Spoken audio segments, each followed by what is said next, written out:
Atiflix, o seu canal dos ativistas da felicidade, traz para você os melhores momentos do Fórum Uma Nova Ordem Global.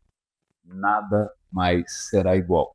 Para você que teve a oportunidade de participar presencialmente, vale a pena ver de novo. E para você que não teve a oportunidade de participar presencialmente, você vai conferir agora. Tudo isso só aqui no Atiflix. Seja bem-vindo. Então, para a gente poder celebrar aí o que o Greg acabou de falar e a gente vivenciar uma experiência de entender essa juventude maravilhosa que tem uma outra visão de tudo, eu gostaria de chamar Felipe Spirandelli para a gente poder receber aqui sobre essa geração empreendedora, que é uma educação empreendedora. Eu que vi esse rapaz menino, né? E hoje eu tenho o maior orgulho de estar recebendo você aqui. Obrigado. Opa, bom dia, pessoal. Vou pegar o passador aqui. Tá ótimo. Legal. Então é isso. Bom dia, pessoal. Hoje eu quero fazer uma apresentação para vocês que vai parecer um pouco enigmática no começo. O título dela é O Mágico de Oz por Trás da Cortina. E tem essa imagem aqui, não sei se dá para ver bem o que significa. E para vocês entenderem essa imagem, vocês vão ter que me acompanhar desde o começo. Que eu vou contar e construir toda a narrativa de por que isso representa o que a gente vive hoje em dia. Então, para me apresentar um pouco, meu nome é Felipe Spirandelli, eu nasci e cresci aqui em Goiânia, e aqui eu já representei várias escolas em Olimpíadas Científicas, já tive mais de 30 medalhas em diversas Olimpíadas, Olimpíada Brasileira de Matemática, de Física, Química, na YPT, e já tive bastante contato com o Greg, com o meu professor que está ali, o professor Gabriel. Depois dessas Olimpíadas, eu fiz graduação em Engenharia da Computação, no ITA, e no ITA eu também tive a oportunidade de conhecer várias empresas. Eu fiz Summer no BCG, que é uma empresa de consultoria estratégica multinacional.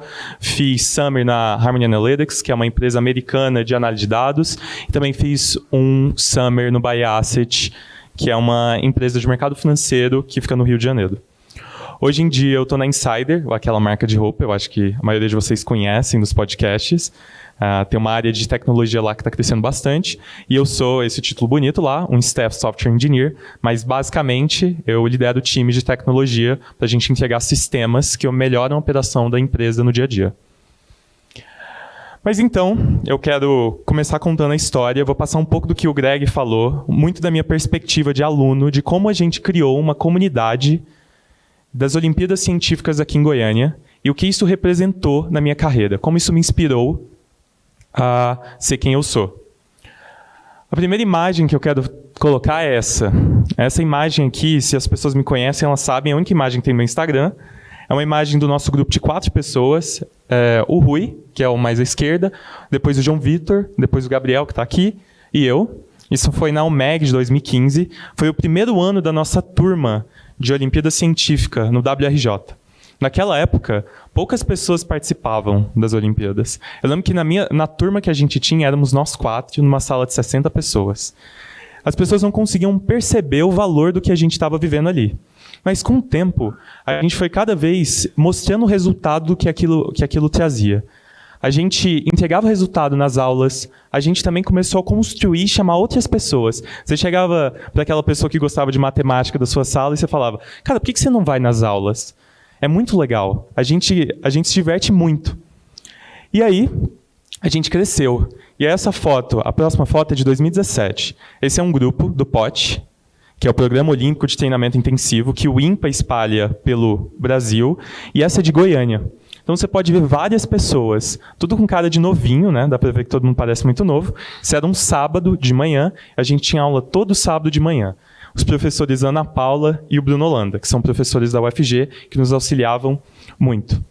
E essa turma aqui, que vocês conseguem ver, conseguiram construir uma coisa muito difícil. Naquela época, Goiânia, a gente não entregava o que essa turma conseguiu entregar. Então, eu queria passar por cima de algumas dessas pessoas Porque, embora eu queira falar de tecnologia no final, eu quero primeiro falar de pessoas. Eu vi o meu mundo mudar 2 vezes na minha frente. Primeiro, com papel e caneta, e depois, computação. E eu quero falar primeiro de papel e caneta.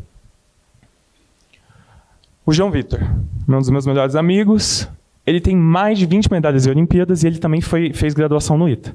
Já empreendeu, já vendeu a empresa e hoje em dia também trabalha no mercado. E só um detalhe, ele tem 23 anos como eu. O Rui, que aqui parece muito nerd, hoje em dia ele está um pouco menos nerd, mas ele foi o nosso primeiro medalhista do grupo.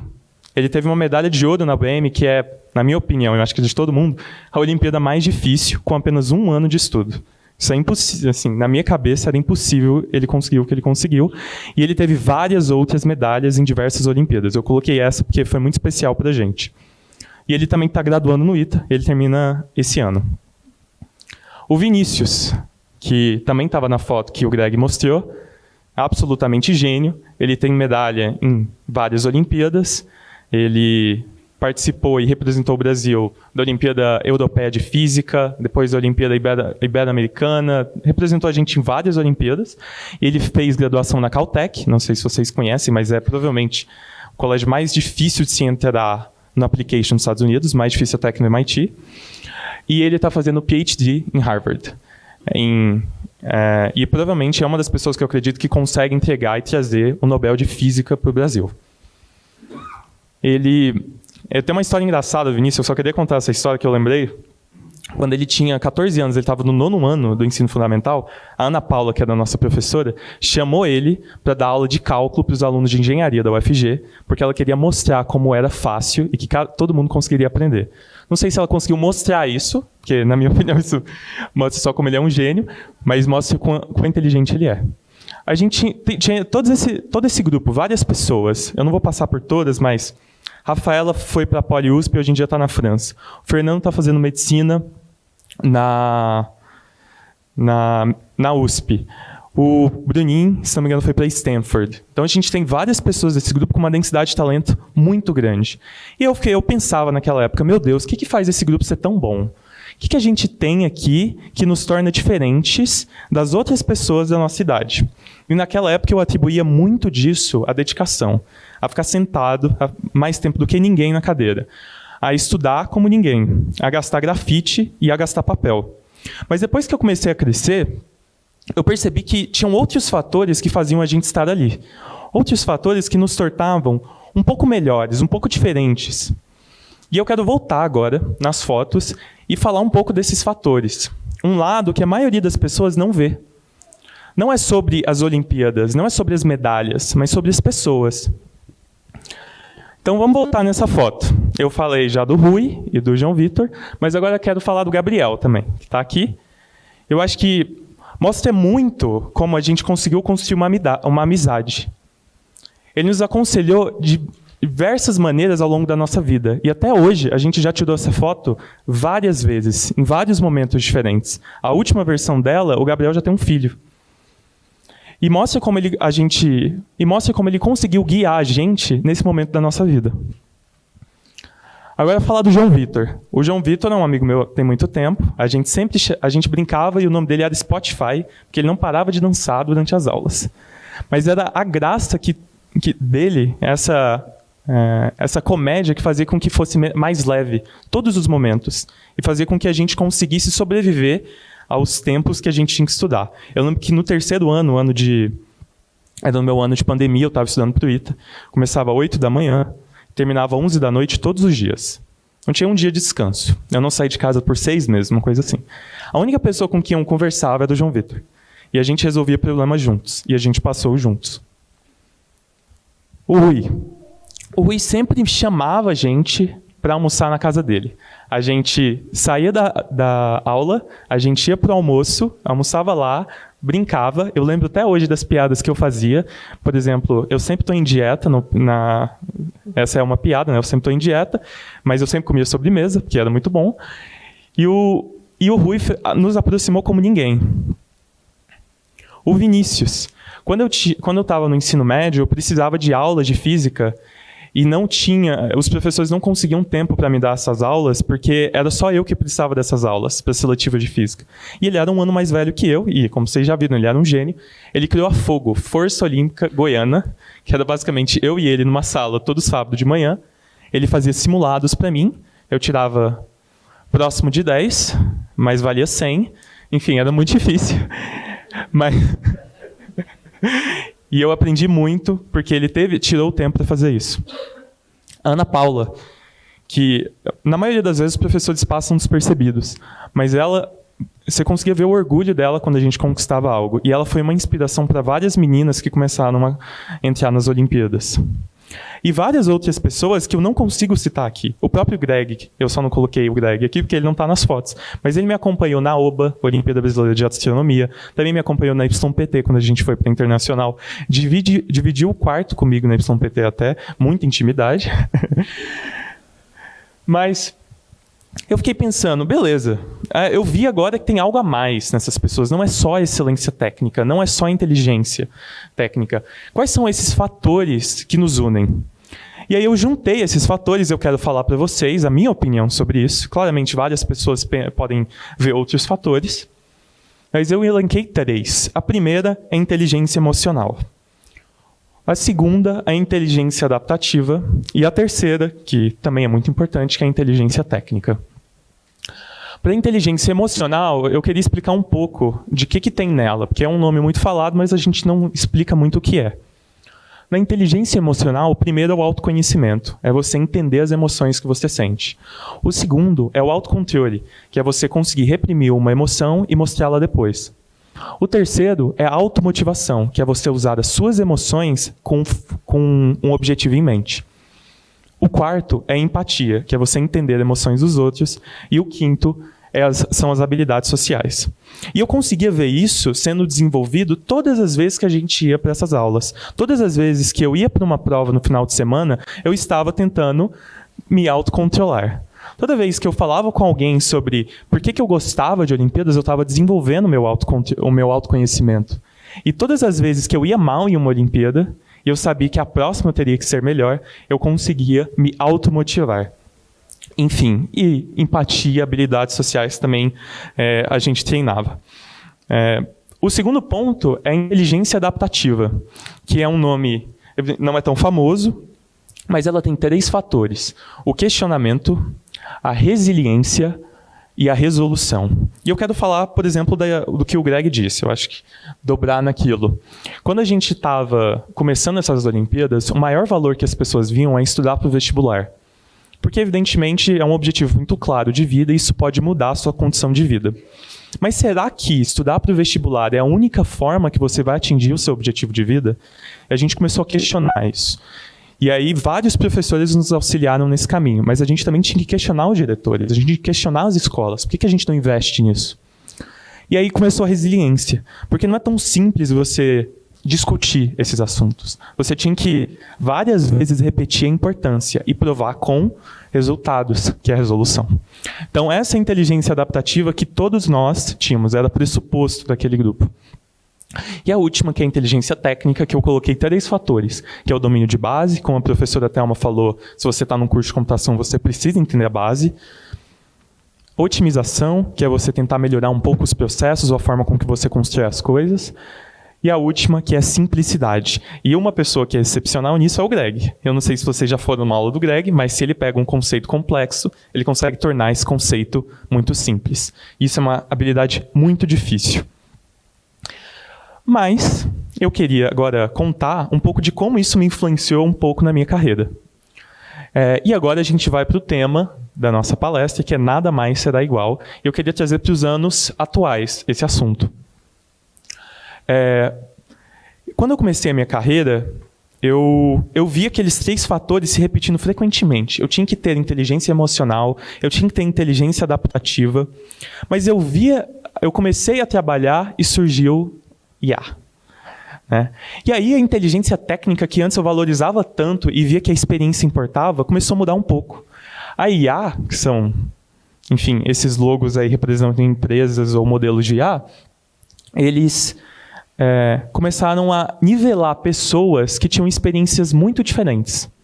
Eu vi pessoas que tinham o dobro da minha idade com que eu conseguia discutir de frente assuntos muito complexos. E aí, eu meio que fui tentar encontrar qual que é o motivo disso, o que está acontecendo nesse mundo, o que está mudando. E aí, eu queria voltar na inteligência técnica, que é uma coisa que a gente tem há muitos anos, e a gente fala que o ser humano é muito inteligente, e eu queria voltar nesses 3 fatores. E eu acho que a gente deveria mudar um pouco por conta da IA. Agora, eu não acredito que é mais inteligência técnica, mas sim a nova inteligência... Eu não pensei no nome bom, então eu só coloquei a nova, eu sou programador, então eu não sou muito bom com nomes, só coloquei a nova inteligência técnica, e ela mudou esses fatores aqui. De otimização, hoje em dia eu acredito que a rápida iteração é mais importante, e a gente consegue fazer isso com inteligência artificial. E com simplicidade, eu troquei para colaboração humano-máquina. Então, nesse momento, as pessoas que têm domínio de base, conseguem iterar rapidamente e elas conseguem colaborar com a máquina, são muito boas. Mas não é só isso. Não é isso que vai te diferenciar, porque a barreira para você conseguir isso é muito mais baixa. O interesse agora é muito mais simples de você conseguir chegar nisso. Então, eu voltei e pensei, os outros fatores agora, provavelmente, vão diferenciar as pessoas nessa nova era. Então, quem consegue ter a inteligência emocional, quem consegue ter a inteligência adaptativa, vai ser mais fácil de se destacar no meio das pessoas.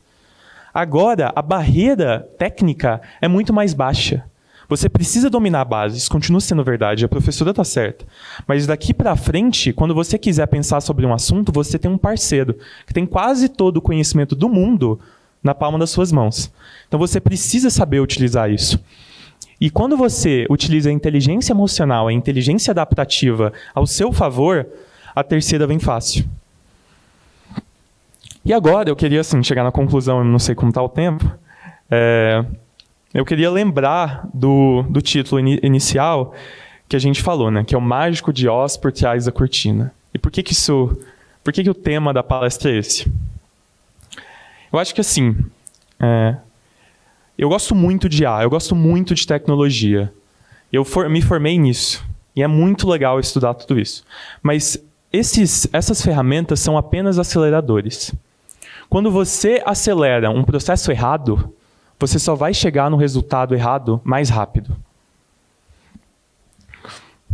Então, fica claro que quem é responsável por criar a comunidade, como nós criamos a comunidade olímpica, quem é responsável por questionar os padrões, somos nós, os humanos.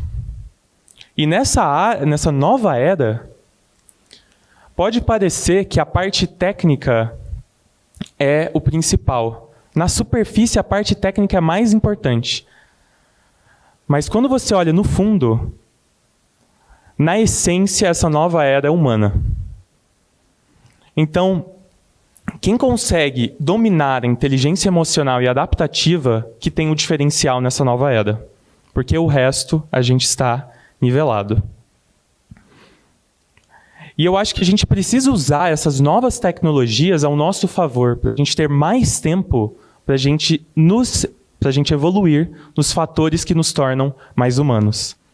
E aí agora eu volto para a foto original.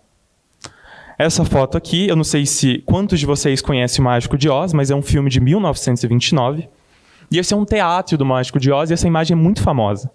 A gente tem ao fundo o mágico, que é um holograma grandioso, parece magia. Na época, então, você via a fumaça, os efeitos sonoros, e você pensava, isso é magia. Mas aí a cortina abriu, sem querer. E por trás da cortina, a gente tinha um homem. Então, na superfície, a gente via a tecnologia. A gente achava que aquilo era magia. Mas, na profundidade, na essência, nós temos os homens. Então, era basicamente isso a minha palestra. Eu queria mostrar mais ou menos como a gente consegue ser um pouco mais humano nessa época das máquinas. E eu queria chamar a atenção de vocês para a gente também investir tempo nesses assuntos que parecem tão pequenos e que, quando eu era pequeno, eu não valorizava. Obrigado.